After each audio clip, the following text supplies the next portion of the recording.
my worst enemy. The flesh that's covering me brings me down to my knees.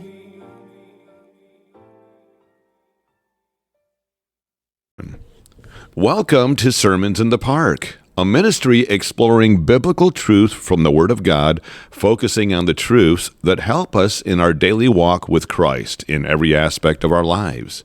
Now, here is your Reverend, Jamie McCaskill. Hello, everyone, and welcome back to an all-new Sermons in the Park. As always, I am your Reverend Jamie McCaskill, and today we have an incredible guest with us. He's a Christian author, he's a cancer survivor, he's the co-founder of Living Hope Cancer Foundation. Please, everyone, join me in welcoming Chuck Keels. Chuck, thank you so much for being here with us today, man. It's great to have you here. It's good to be here, and like I just have to almost laugh about it because you're in Foster, Ohio, Yeah. my hometown where I was born and raised in Foster, Ohio. So it's this is fun. Yeah, I love being here in Foster. Like I said, man, my wife's from here. She grew up here. It's an amazing little small town. It's one of them little back road treasures is what we call them back home in Louisiana. Absolutely. I got a lot of family, a lot of friends still there, so I try to get back as much as possible. All of my family kind of migrated, and they all ended up in Columbus now. So when I go to Ohio, I'm still visiting my family that I grew up with in Foster, but they're all actually in Columbus. So I love getting up north and seeing everybody, and just so many close friends and cousins and stuff there. That's right. Yeah, I know how that is. I want to go. Sooner or later, I've got to go back home to Louisiana. I have not been back since I moved up here. So. Oh my! I get to Louisiana like once or twice a year. Oh really? What parts do you visit? I was in Baton Rouge about 3 months ago. Really? That's nice, man. Yeah, I've got connections down there with I go down and do some speaking events for my foundation and for my ministry. Mm-hmm. And yeah, I got a little piece of my heart down there around Louisiana, Baton Rouge area. Mm-hmm. Yeah, see, I'm from actually, I don't know if Alexandria is like dead center of the state. Yep. I'm from just east of there, a little town called Jonesville. That's where I'm originally from. Wow. Well, you always got to get back to your roots, right? That's right. I got to eventually. That's my only people left down there now is my mom and my brother. So. Yeah. So let's dive right on in, Chuck. Your first book is titled "Hi, I'm Chuck." And I believe that one's the one that tells the story of your battle with stage 4 cancer, right? And how it transformed your life. That is correct. Can you tell us about the moment when you received your diagnosis and what was going through your mind? Absolutely. Just like everybody else, you're just living your life, and it's kids and grandkids and jobs and your husband, your wife. It's just a normal life. Mm-hmm. And basically I'm I started my own landscaping business in Phoenix, Arizona, and was actually doing projects here and in Los Angeles, California from some leads that I got. So I thought I was pretty successful. And I think the big part of that was not the work, was the fact that I'm from Foster, Ohio, mm-hmm. and I'm actually working in Arizona in the sun 365 days a year. So I thought I'd found a little slice of heaven out here, Right. And so basically, through this journey of raising 2 boys and this business, I started getting tired and started having aches and pains, and my hair started thinning, and I kept kicking the can down the road, I'll be okay tomorrow. And the next day it was worse. And so finally on a Friday night, I was in such pain, I drugged myself into the ER out here in Gilbert, Arizona. And basically through testing, scans, and everything, they came down with we're sorry to tell you this, but it's stage 4 prostate cancer that you let go for so long that it's gotten into your bones and lymph nodes. And so being stage 4, there's nothing we can do about it medically. So unfortunately, we're just going to, we're sending you home to get your affairs in orders and be at peace with your family. And I'm driving home, and my head is spinning. Ooh. The emotions and stuff that are going on, and you're trying to figure out, like, what did they just tell me? What just happened? And you're trying to process all this And because it's nothing you've ever dealt with before in your life, and maybe a loved one, hopefully not, but I'm trying to process it, and it was just a nightmare, a bad dream. Mm-hmm. Wow, man, that had to be like, I couldn't imagine going through that myself. It's one of those things, like I said, you don't have any control, Right. and at the time, not only did I not have any control of what was going on with my health, I didn't have a close walk with Jesus either. Right. Now, how did your relationship with God evolve throughout that journey?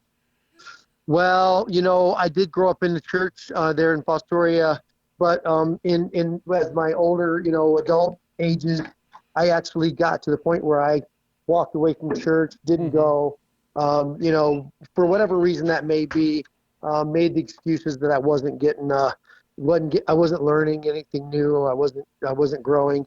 Walked away from the church, so I labeled myself as some spiritual guy because I already knew I believed in the Father, Son, and the Holy Spirit, Mm-hmm. but believing in that and having a walk with Jesus is two different things. I mean, you've got to get into that walk with Jesus Christ Yes, in you order do. to. So basically, what happened was my mom, my cousins, women that were stitching up quilts and sending them to me that prayed over them. I had all these people around the country praying for me after my diagnosis came down, and I wasn't even praying myself. Yeah. Well, Yeah, you mentioned that about the whole it's different in believing is it's like what the Bible tells us. Even the demons believe, but then they tremble. It's hard for us as humans to understand that whole. You got to have that relationship. You got to have that walk with Jesus, not just a belief in Him. I like absolutely. that.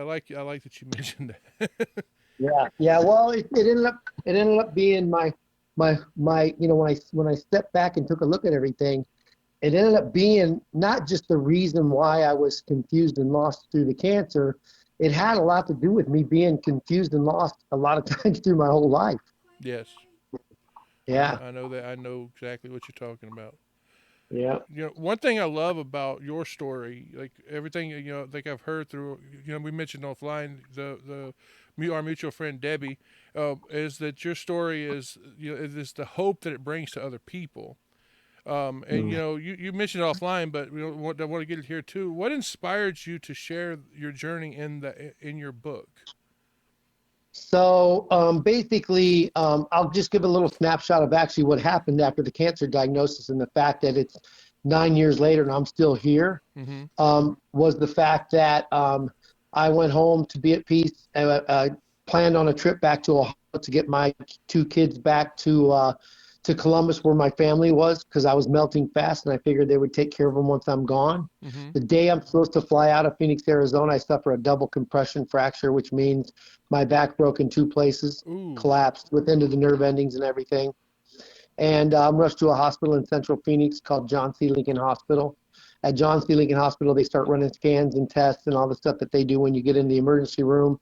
I'm in agonizing pain because of what happened with the spinal collapse, and just can't believe this is what's going on in my life. And the doctors came back in after about 24 hours of testing and said, "We want to fight this." Mm-hmm. And I said, "Okay, what's that look like?" I mean, on the other side of town, they told me there was nothing else they could do, at that point because the cancer was so bad. And so we want to do two surgeries tomorrow and start chemo the next day, and that's our way of attacking it and trying to kill the cancer in your body. And because there was a game plan in place, all of a sudden I got kind of excited and I said, "Let's go, let's go." That's the best thing I've heard in the last 3 weeks. And so I was rushed into a surgery the next day, and basically they did two surgeries, stopped my testosterone production because it was feeding the cancer. Mm-hmm. They put this device in my chest called a port. A port is a device that, like, they can poke a needle into it and give you chemo, or even they can take a blood sample through this port. So it's put under the skin. So these things happened the first day, and then the second day they actually gave me my first round of chemotherapy. And so basically, after the surgery, I'm laying in the recovery room, woke up, looked around, figured, I was back out of the surgery area. The nurses brought me water. The two doctors came in and explained that the surgeries went perfectly, and they wanted to follow up with me once I left the hospital. So, like I said, I was a little bit excited because now we got, a team that's around me that's fighting with me. Mm-hmm. And as I'm laying there just wanting to go upstairs and see my family, my brother was in, Tony was in from Columbus. My brother Lonnie was in from Maine. They flew out as soon as I got the diagnosis, trying to help me and do whatever they can. And anytime a family member, gets diagnosed with something like this, the family, surrounds them and supports them. So I wanted to go upstairs and see them and my two boys. And I was laying there just kind of flipping out, couldn't believe at 50 years old, I was diagnosed with stage 4 cancer and told I had maybe 2 to 3 months to live. Wow. And as I'm laying there, the room turns weird cold. And I kind of get this chill through my body. So I scrunch up and I look to the right where the double doors are, thinking somebody left the doors open and let the cold air come through. But as I look down there, the doors were shut. And I said, that's kind of strange, and I started panning back to my left. And I kind of jumped. There was somebody standing there, and I didn't see him at first. It startled me. And then I'm thinking it's got to be a doctor or a nurse because I'm in the recovery room of a hospital. And at that time, the person standing there, his right foot stepped out towards me, and he leaned out with his right hand and touched me on the shoulder, physically touched my shoulder. When his hand touched my shoulder, in my head I heard, "You're in the presence of Jesus." Wow. Beautiful. I glance up again, and he's gone. He's completely gone. And I'm flipping out. I'm like, what did I just see? What did I just hear? And why me? Why me? A young man that hasn't been to church in 10 or 15 years. Just, not, like I said, not the most likely person for a visitor like Jesus to show up. Right. And basically, what happened was that day when they got me back to my room and they were bringing in my meds, my steroids for shrinking the tumors, the bone strengtheners.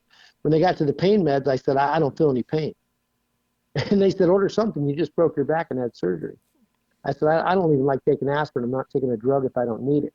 Right. So they said, here's the nurse button. Hit the button when it comes back because we don't want it to get out of control. And from May 26, 2015 to hanging out with you right now, Pastor, the pain never came back.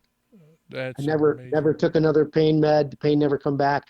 And all the doctors around me were confused. They're like, we don't have an explanation for this. And so that night, laying in bed trying to figure this out, I couldn't go to sleep. And I did a little farming outside of Fostoria, baled some hay, picked some sweet corn.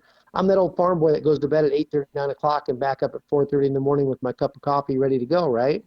Right. Well, that night I'm in the hospital room and I didn't even turn off the lights and wash my face. I'm laying there and I'm like, what happened today and why are the doctors saying they can't explain this?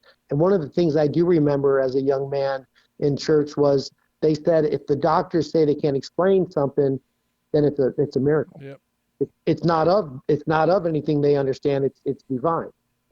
And so my head spinning, and I'd watch the clock on the wall go 9, 10, 11, 12. I still hadn't turned off the lights, washed my face. And sometime around midnight, I started almost talking out loud like I've lost my mind. I said, what gives? Stage 4 cancer. I've got 2 boys at home I'm raising. And I said, it's crazy because, like you said, you don't prepare for this. I haven't accomplished a lot of things in life that I really thought that I had, dreams and goals that I would accomplish. And now they're saying maybe 2 to 3 months to live. And as I'm laying there, I hear a voice in my head. And the first thing I heard was, you've been a fighter your entire life. What are you doing? Mm-hmm. Amen. Wow. That's amazing. Complete humbling experience. Yes, it is. And then the next thing I hear is, as long as you're alive, be fully alive. And I was like, oh my gosh. I sat up in my bed. I put my feet on the floor. I grabbed my IV pole that had all the fluids going to me. I was going to just go to the bathroom and wash my face and turn off the lights. When I got to the bathroom, I kept going. I went out into the hallway, and I walked at a snail's pace 2 laps around this hallway. I got back, and the first thing I thought was, I'm exhausted, but I have no pain. What happened this morning when I was, they were moving me from bed to bed for the surgeries and stuff, and I couldn't even breathe because the pain was so bad in my back from the spinal collapse, and now there's no pain. So I washed my face, turned off the lights, get back in bed, and I just looked at the ceiling and I said, God, I don't know what's going on here, but thank you. Thank you. Thank Yes. you. Thank you so much. I said, I know, I said that I've tried my own plan my entire life, bumping my head into the wall year after year after year, hard-headed old farm boy from Ohio. I said, you've got my attention now. I surrender. I completely surrender to you. Everything. I want to walk with you. I want to be close to you. And so not only was that day, May 26th, just branded in my head because of the fact that I had this visitor that touched me on the shoulder, but also that night was the first night that I established a personal relationship with Jesus Christ. That's amazing. That's beautiful, man. Yeah, I'll tell you what, and this is kind of crazy. So I'm getting calls to volunteer, to speak, and to help cancer foundations. And anybody that called, I said, yes. I didn't even question it. I'm in. Anything that did deal with cancer. I also started getting phone calls on my phone. Mm-hmm. The very first call was from Findlay, Ohio. Guy calls me and says, hey, Chuck, you don't know me, but your cousin gave me your phone number. Is it okay that I called you? I said, sure. What's going on? He says, my wife was diagnosed with cancer. I said, what are you doing calling me? I'm a landscaper. he says, I said, you got the wrong number, bud. You need a doctor. He said, you survived stage 4 cancer. What did you do? And I was like, what is going on here? And I explained to him my story. I explained to him that, I also tried to push myself. As long as you're alive, be fully alive. Try to get up and move my body and do whatever I could do that day. And I juiced and tried to give my immune system and the human stuff that God gave us in our body needs fuel.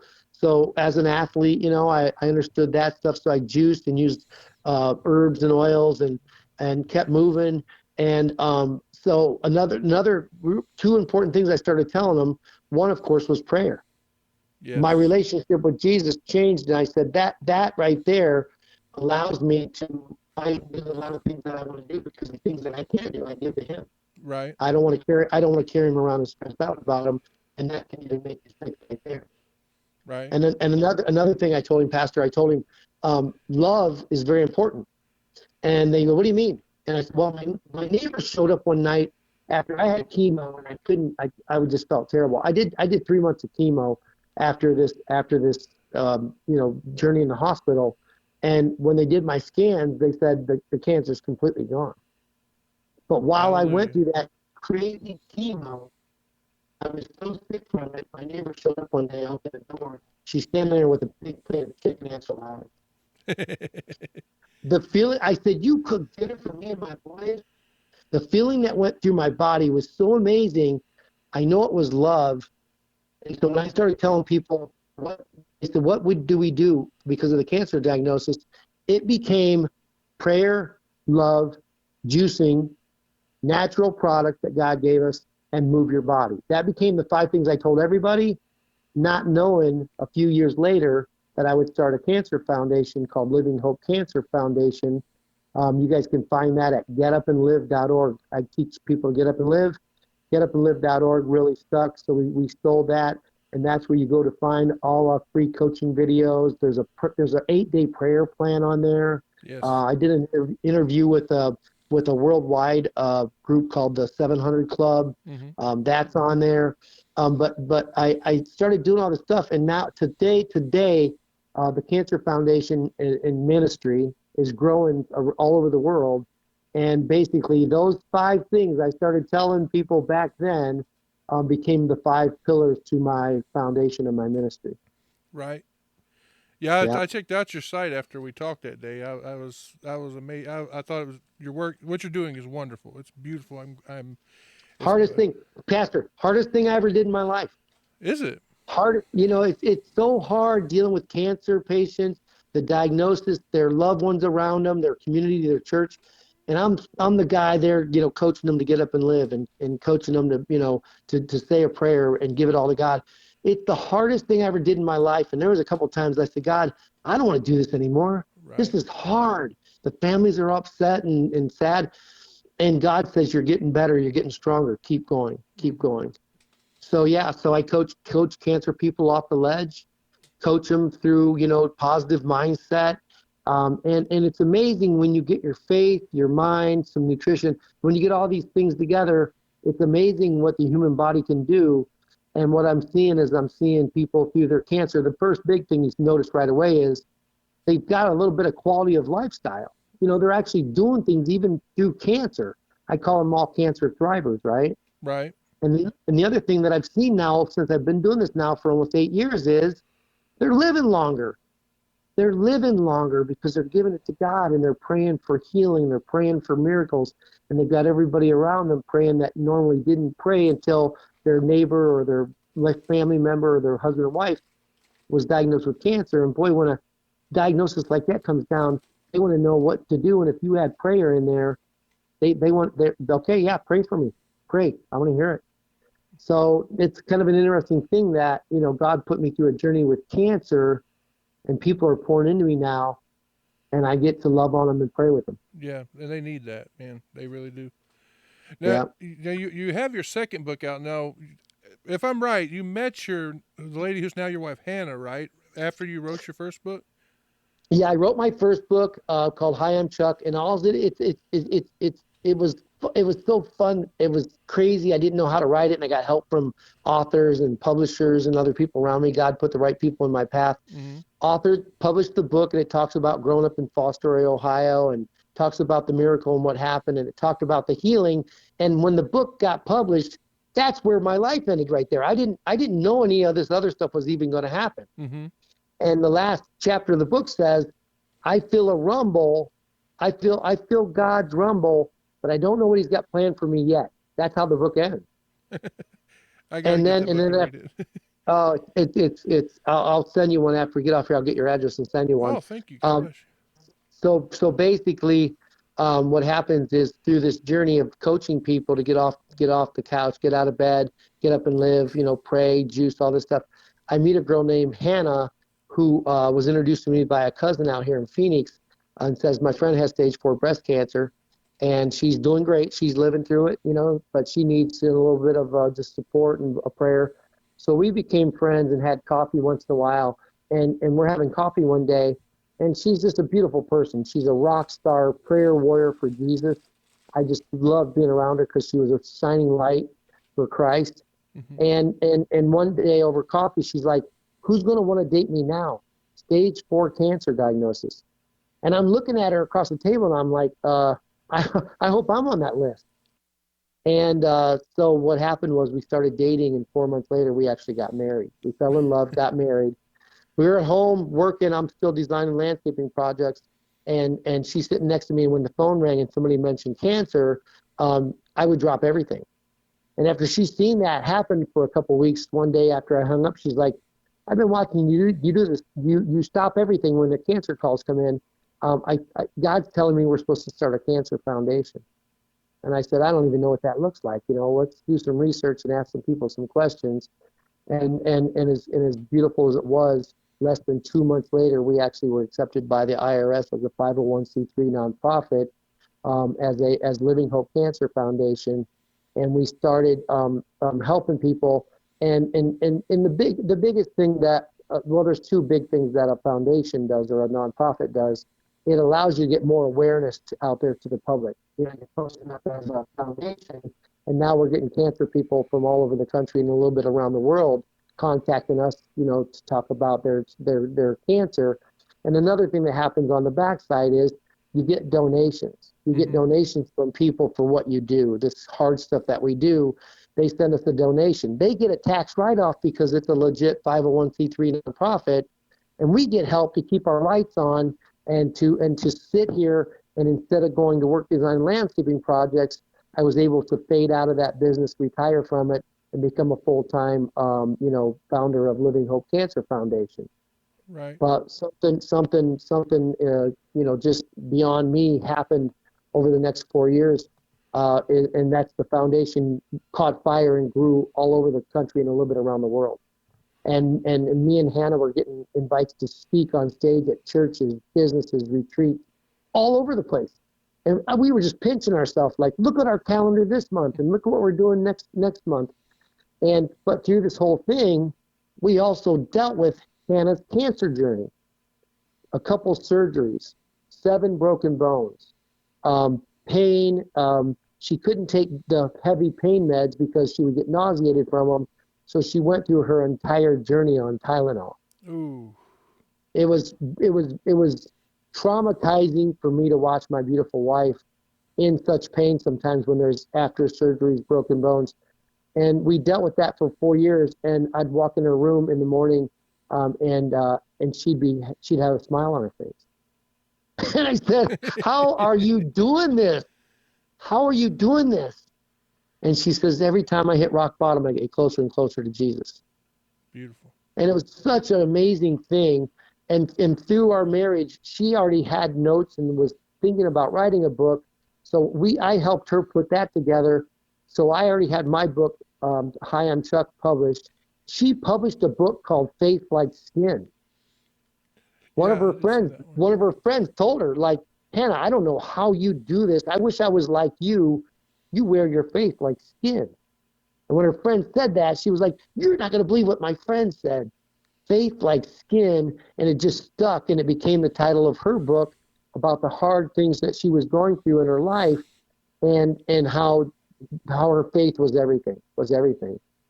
So what happened was also we got the download to write a book together. Yeah, So I was we going to wrote ask you about that one. Yeah. We wrote a third book called Get Up and Live. And Get Up and Live is get up and live through any hard thing that's going on in your life, and how important your faith is to do that. Can you go through hard stuff in our lives and still have quality of life and still get something out of life? And I got cancer people that'll blow your mind now. I got cancer people sending me pictures on vacation after they thought 3 years ago that they were done, and they're swimming with dolphins.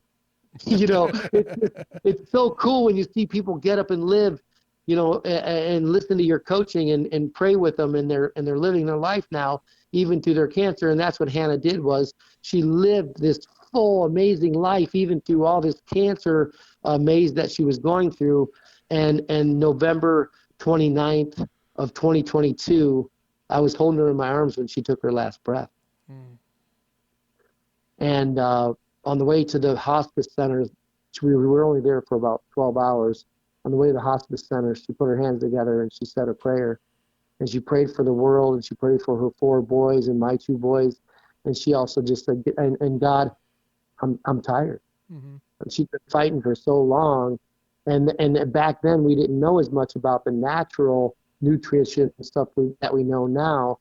And basically she got a round of radiation, and her body couldn't handle that, and her organs started shutting off. And the last 4 months was just an absolute nightmare. And was holding Hannah in my arms when she passed away. And the next day was walking my dogs and just kicking gravel. I couldn't believe what just happened. And I'm talking out loud, "God, what happened?" I was praying over her 8-10 times a day. I was putting essential oils on her head and her spine. One time she even laughed and she said, "Why do you have your eyes closed?" I said, "This isn't between you and me. This is between me and her. This is between me and God." Right. I'm praying over complete healing of every cell in her body. And she still passed away. And I'm walking my dogs the next day without my beautiful wife. Woke up that morning without her. And I said, "God, what happened?" And he said to me in my head, "I gave her complete healing just like you prayed for, just not the way you thought you were going to see it." Right. And I knew she's no longer in pain. She's dancing in the arms of the Lord in heaven. And that gave me some rest. That gave me some peace and comfort, Mm-hmm. And so I've continued to build the foundation, grow the foundation, speak all over the world. Bought an RV and turned it into an office on wheels. It's called Little Howie, Hope on Wheels. Yeah. And that thing rolls all over the country. I take off once a year. I'm gone for 4 months, and I'm all over the country. Last year I did 57 speaking events. Some free for churches, and some I got the bonus of a paycheck that helped me put more gas in that RV and feed me to get me around the country. Mm-hmm. And it's incredible that this all started out through this Foster, Ohio boy that went through this unbelievable journey with cancer, had this miracle, and it got to the point in my life now where I'm 59 years old, and I basically live in a beautiful world of it's completely orchestrated by God, and I'm stepping out that door every day in complete blind faith. Yeah, that's the way we should. Now, Yeah. your work through your foundation. I mean, I bet that has touched more lives than we could ever count. Is there a story or moment that stands out to you as a reminder of why you do it? How about a phone call this morning? Oh, beautiful. Yeah. I got a family I've been working with for 2 years since their daughter was diagnosed with cancer. She's 26 years old. Mm-hmm. I became like family with them. The mom, the dad, her brother, and her. And I did a speaking event in L.A., and they actually flew out there for it. And I got a chance to hang out with them, go to dinner with them. She was, by this time, in a wheelchair. I had my RV out there, and I said, I'm going to pick you up in my RV and take you to dinner in L.A. And I picked him up, and she had to get on my back. I had to carry her up the steps of the RV to get up and to sit on the couch in there.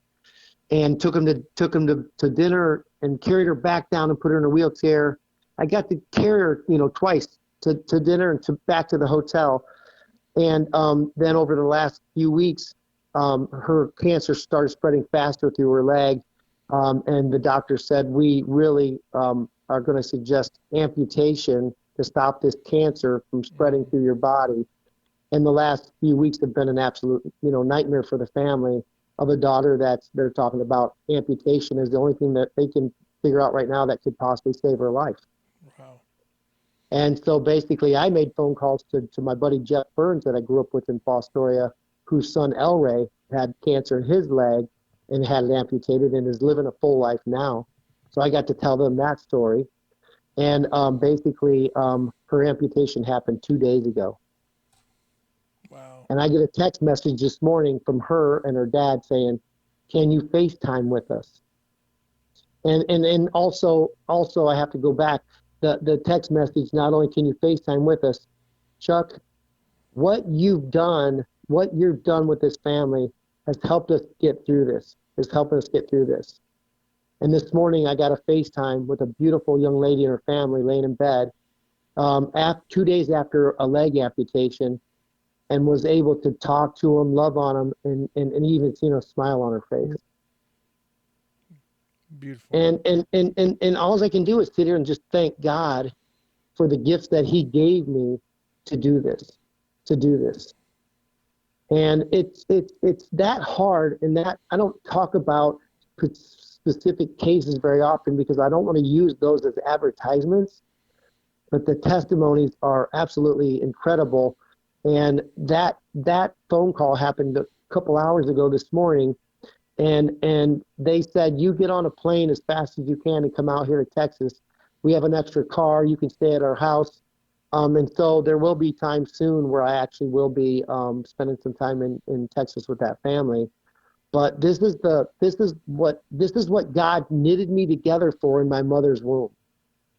He designed me to be this guy that helps people through the hardest struggles in their life find a smile, get up and live, start, stretching on the floor, go for a walk, all these things, and give them some quality to their life back. And that's just a complete gift straight from God. Yes. Now, I've noticed that, your faith, like it should be, is woven into everything that you do, from your books that you have out to your foundation. Now, there are people out here, and you and I both know we talk to them often probably. For someone who might be struggling with their faith right now, what advice would you give them to help them find hope? If you have faith or not, you have problems in your life. All of us have problems in life. They're unavoidable.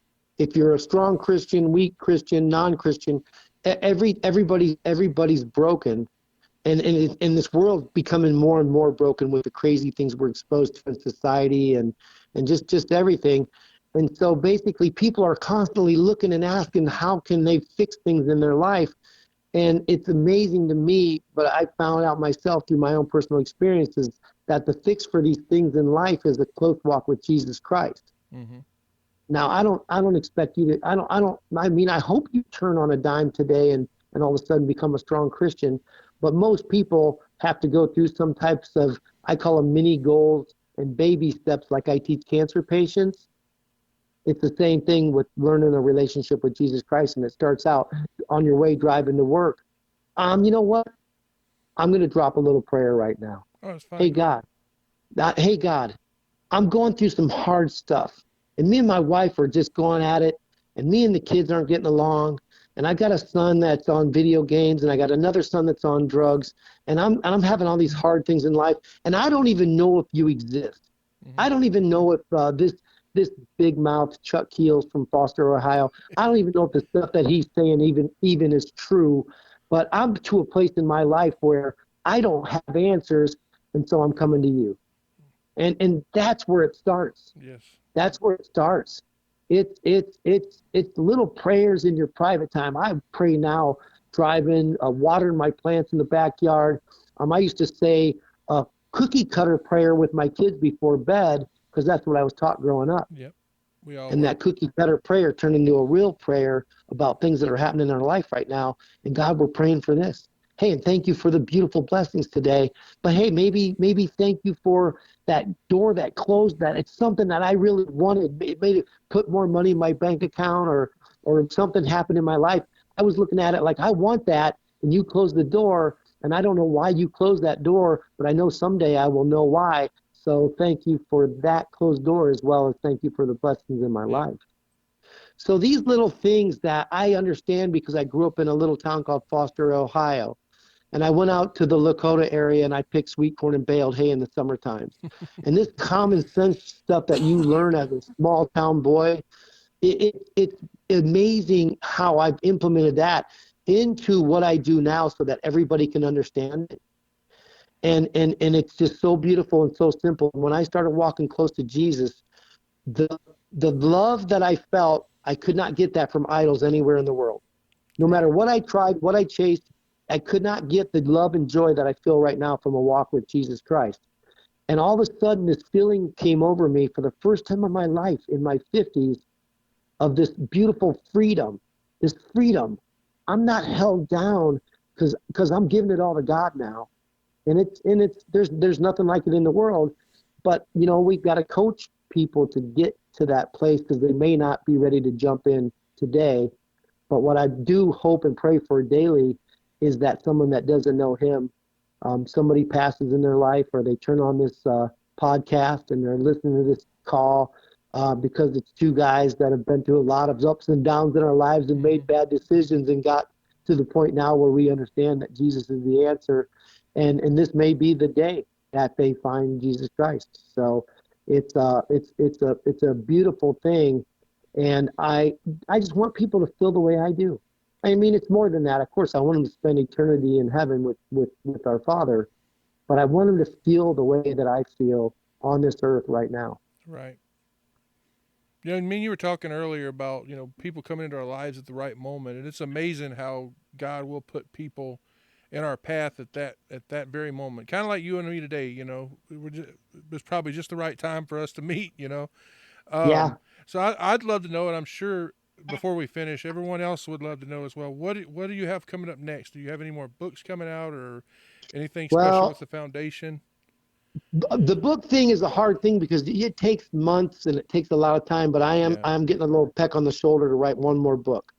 But the cool thing about it is I'm a huge, something that I figured out in life is God has a plan, and it's in God's timing. If you learn those two things in your life, you're a winner. It'll change your life. It makes everything a lot easier. And so what I know is that I haven't had the time to write the book because something else is coming up that's going to be in the book, so I know that a book's coming up, but and after Hannah passed away 2 years later, I went to Portugal last year to do this Camino del Santiago. It's a spiritual walk. You're walking in the footsteps of St. James. And I needed it because everything was so heavy with my coaching, with losing Hannah. Mm-hmm. And God is such a God of restoration, of restoring, of rebuilding, of healing, of comfort. God gives us things back, And 2 years after I lost my beautiful wife while hiking in Portugal last year, I actually met somebody. I met a girl. And I was gonna ask you about that. uh, Yeah. and it kind of blends in with when you ask me what's next. So in 4 days, I fly off to Italy. Hmm. I meet a girl from Italy, and she's been through some hard things in her life and needed to do her Camino to reset her brain. I needed a Camino just to reset mine and spend some time, praying, meditating in my way, and meet this girl. And in 3, 4, 5 days into walking and talking to her, bumping into her in places while on this hike, I felt my heart flutter a little bit for the first time in 2 years since Hannah passed away, and it scared the heck out of me. I was like, "Ooh, this is how do you allow your heart to open up and love again after holding your wife in your arms when she takes her last breath?" Right.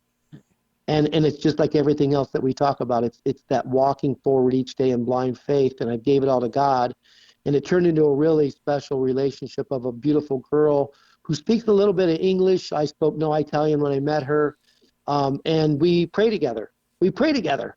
That's And I beautiful. said that if that's all I want is somebody that's in love with Jesus. She has a beautiful faith, and she's like, you're what you're doing is teaching me, which is just beautiful to hear that she's watching what I'm doing and she's learning more from that. And so I'm actually headed to Italy in a 4 days, and I will spend 4 months. And I said, God, why would you introduce me to a girl on the other side of the world in Italy? And God says to me, I told you you would spread the love of Jesus Christ all over the world. Amen. So a trip to Italy, 4 weeks there, and then we'll figure out. That's the game plan, is to spend time together and figure out what the plan is. But we're talking about spending part of the year in Italy, part of it in America. The ministry growing. Another book. I know there will be speaking events, but they're not as big and as important as they used to be, because the ministry, what it does, and you'll understand this, it puts me in someone's path that will never walk into the door of a church. Hmm. Yep. And It see, that's puts, what it I am. puts, I'm more of a yeah, transient ministry, so I know exactly what you mean. yeah, yeah, yeah. So the cool thing about it is we started another branch of Living Hope Cancer Foundation, because there's a lot of situations where cancer may not be the reason why God put me in someone's path, going through whatever broken things they're going through. And so we started another branch of the Living Hope Cancer Foundation called a Love Tap. It's just lovetap.life. You can look it up. It's really cool. And I even designed these bracelets that on the inside of the bracelets there's a Bible verse, and I give them to non-believers. And I tell them there's a Bible verse in here to protect you from whatever you're going to run into out there in the streets today. It's going to protect you. And they go, that's pretty cool. And they put it on. So now you got a non-believer standing there with a Bible verse on their arm, and there's a little heart on it, and it's got an LT for love tap on the heart. And inside of the heart is modern technology. You can open up your smartphone, touch it on that heart. It sends a website to your phone. It's like magic. It just pops up on your phone. You touch it, it opens up, and it's a website, lovetap.life. It's all about spreading the love of Jesus Christ. So whoever you hand a $1 bracelet to, get exposed to the Bible verse in it, the website, the person that's standing there that handed it to him, that cared enough about him to hand him the bracelet. And so that was part of my goal, was as the ministry grows, is to spread the love of Jesus Christ as fast as we can all over the world. And could somebody maybe that don't have the crazy Chuck Keels personality hand somebody a $1 bracelet and just said, hey, I know you're going through some hard stuff. Check this out. It's pretty cool. Wow. I like that. I like those little Yeah. bracelets. Yeah, that's kind of like passing out tracts. It's about the same thing. Yep, exactly. Just getting them exposed to, if you go on the Love Tap page, it's got powerful, crazy testimonies that God put in my path of people that have died from drug overdoses and came back and dedicated their life to Christ. A woman that lost 500 pounds after having a divine intervention, was praying because she knew she was getting ready to die because her heart was failing because she was so much overweight, and now she's lost 500 pounds. The That's testimonies amazing. that are on there are amazing, and I strongly suggest anybody, watching this or listening to us chat today, to go on that website, watch those videos, and share them with everybody you love. Yeah, when we get off here, man, if you can, after we get done talking, send me any links you want, and I'll put them below in the description. Absolutely, So, absolutely. So Chuck, I definitely want to thank you for sharing your story with us here today, and sharing your heart with us. It's been an absolute pleasure having you on the show. If you want, you can mention now any place you would like people to go check out or anything like that. Sure. First, I want to just thank Deb for introducing us. Yeah. So Debbie Hernandez, a friend of mine I grew up with in Foster, Ohio. Yeah, Deborah, thank you for doing that. Absolutely. So if you hear the words cancer, which I hope you never do, but if you hear the words cancer, instead of running in fear, let's all get together. I do personal coaching for free. So let's get on the phone. Go to getupandlive.org. That's my cancer site. Free coaching videos on there, 8-day Bible plan. There's stuff on there about how to juice and everything. So getupandlive.org. If you don't hear the words cancer, but you just want to find a way to spread love all over this broken world right now, go to lovetap.life, and that'll take you there. And if you don't go to my website, you can actually go on Amazon and get Hi, I'm Chuck, my first book, Hannah's book, Faith Like Skin, or a third book that we wrote together where we're talking back and forth through each chapter called Get Up and Live, and it's get up and live through really hard things in life and how important your faith is. And all three of those books are on Amazon right now. And I have no idea what God's got planned for me next, but I can't wait to get on here with you again and share what else He's doing in my life. Yeah, we can have you on here anytime, man. Anytime you want to be on here, just let me know. We'll definitely get you Absolutely. on here. And Absolutely. hang on after I'm gonna do the closing here, and then we can talk a little bit more offline. So Absolutely. So to all you listeners, I want to thank you for tuning in. If you'd like to learn more about Chuck, as he said, his books are available on Amazon. He's got the Living Hope Cancer Foundation, and as he just mentioned, Love Tap. Be sure to visit those websites, getupandlive.org and LoveTap, was it .org? .life, lovetap.life. Okay. Don't forget to subscribe to here on Sermons in the Park for more inspiring conversations like this. I plan on trying to get more people on here to interview. So thank you all. God bless you, and we'll see you soon. You have been listening to Sermons in the Park with Reverend Jamie McCaskill. Be sure to follow us on YouTube, BitChute, and Rumble. And as always, thank you for listening. There's joy for the morning, sinner be still. Earth has no sorrow, heaven can't heal. Earth has no sorrow, heaven can't heal. So lay down your